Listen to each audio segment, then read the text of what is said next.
So it's great to have the podcast back. This is a bonus episode of With Joe Weeby, and I'll do these every now and then. So this is a bit of a context. If you've never listened to the podcast before, it is designed in order.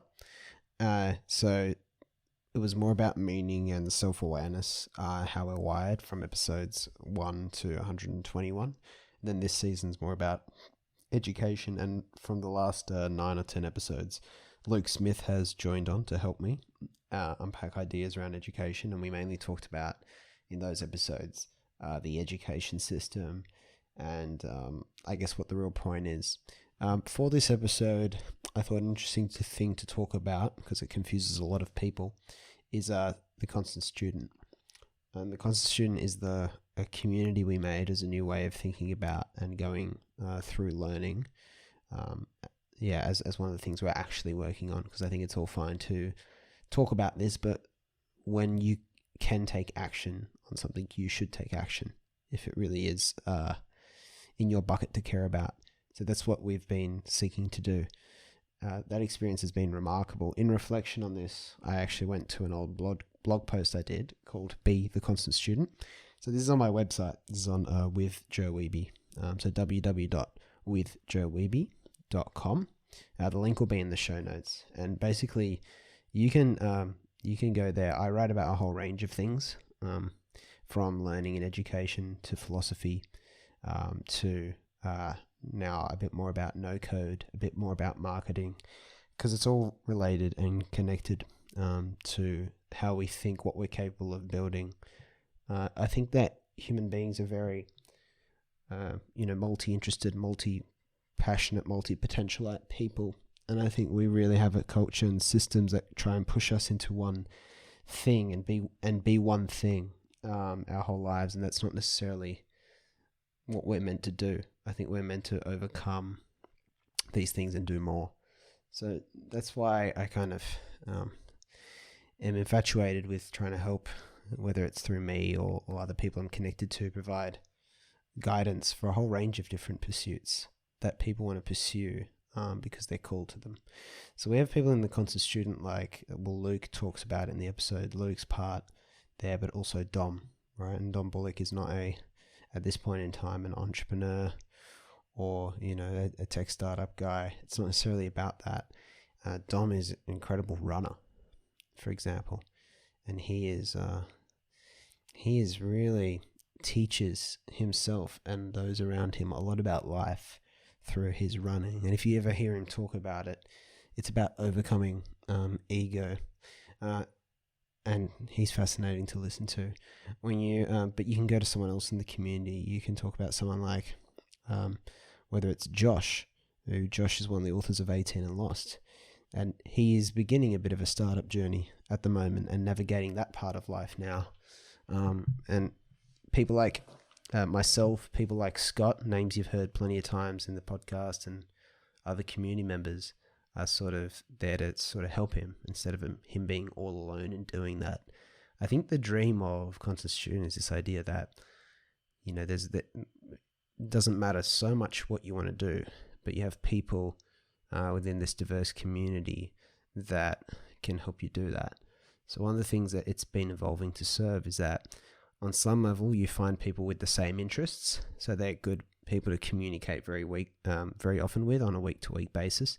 For example, we have a small group that meets together to go over their podcasts and help one another with their podcasts. Another that's about writing. We have a writing sub-community where people get together and go over and give each other feedback on their writing, because that's normally pretty hard to get, and that's every fortnight. So that specific interest groups are really important, because that way you can support each other, share learnings, not feel so crazy, and have support at any step of the way. It's pretty insane. But then you have diversity in community too, which is this appreciation for how people are different, but also you have this beautiful sense of, if you are heading into a new territory, if you're interested in something new, there's probably someone in the community that can talk to you about it. So we've had a lot of people jump on calls. Young Olivia, who's 18, super curious, incredible young girl, jumps on a call with Dom to ask more questions about running. Jumps on a call with my brother Oscar to ask questions about crypto and investing, because that's something he's learning about. So, I wrote that post in the on my website about being a constant student, what that looks like, because I'm obsessed with finding all these incredible people, not necessarily all just young, but from many stages of life, who have taken up the mantle to continuously learn as a kind of purpose and calling. That fascinates me, because when you go through everything we just talked about in the last couple of episodes, who is the winner of our education system, my journey after high school, and the whole blue unicorn principle, that there's no one way. I would never create a business school because that's kind of too narrow. Yes, you can learn a lot about business, but the best way is to freaking do it, and then just have access to people who are interested in that too, and people who have other experiences. No one will ever have done what you've done, but they will have some experiences that relate somewhat. Enjoy the process and you'll never lose. Your work does not come from you, it comes through you. So a lot of those themes of the last couple of episodes, they are very much things that I think with the community model of learning, which is more about bringing people together than bringing information to people. Because if you bring people together, the information thing can follow, right? The content. If you think about it, how did you find this podcast? Who shared it with you? Who shared with you your other favorite podcasts or books or things to read? Like, it comes from people. And so by knowing people, that's also you selecting what you're going to learn. So I think rearranging education to be about the community, rather than there's a lot of debate about what we should learn, taxes, life skills, more about mindset and spirituality. Everyone has a different case based on what they find value in, which we talk about too. But there's less sometimes about the who of learning. And I think it's incredibly powerful. It's incredibly motivating when you're surrounded by other people who want to learn, who want to go at the pace you do through life, when a lot of the most schooling doesn't let you go at your pace. I remember even Scott tells a story about getting in trouble for going ahead in one of his classes because he didn't go at the pace that the teacher wanted. And I just don't think that no matter how old you are, how young you are, anyone should dictate to you the pace you go through things. I think that we should create the infrastructure and ecosystems that let people go at their pace. So if you ever hear me talking about the constant student, it's not because I don't really care about selling it to you, to be honest. I actually care about helping people understand the value of community and learning and how they intersect. Because if that's clear, the thing is fucking incredible. It sells itself. I don't need to sell it to anyone. What I wish people would understand is the bigger picture, that these are the sort of things we should be trying. Right? There's no magical final solution, but these are the things. This is the direction I believe we should be heading. And it's not for everyone, but these are the things to think about. So I'll put that in there as food for thought.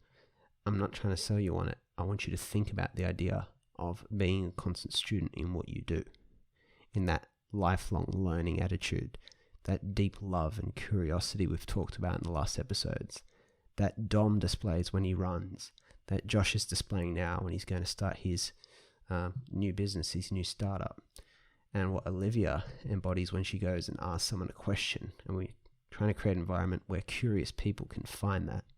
So how are you creating that? Is that something that's your role? Are you meant to be one of those people that's creating that in your community? How are you going to tap into that? Or, how are you displaying that attitude?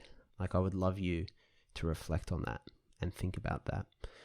If you need more prompts, I kind of let you know what other blog pieces come out if you sign up on the website. So I'll put that link in the description too if you want that. But yeah, we'll be excited for the episodes coming up. The next one is Why Learn, which is very exciting and interesting. Talk a bit about Da Vinci Naval, learning for the process versus learning for the outcome. We talk a bit about Luke's learning journey so you can hear a bit more about him. He is a fantastic example of what one person can learn and achieve without the box thinking. So there are some great episodes coming up. Thank you for sticking with this, and yeah, feel free to reach out. But yeah, I'd love it if you consider that piece just for the idea, right? The idea of thinking in this constant student way. And yeah, we'll talk again soon.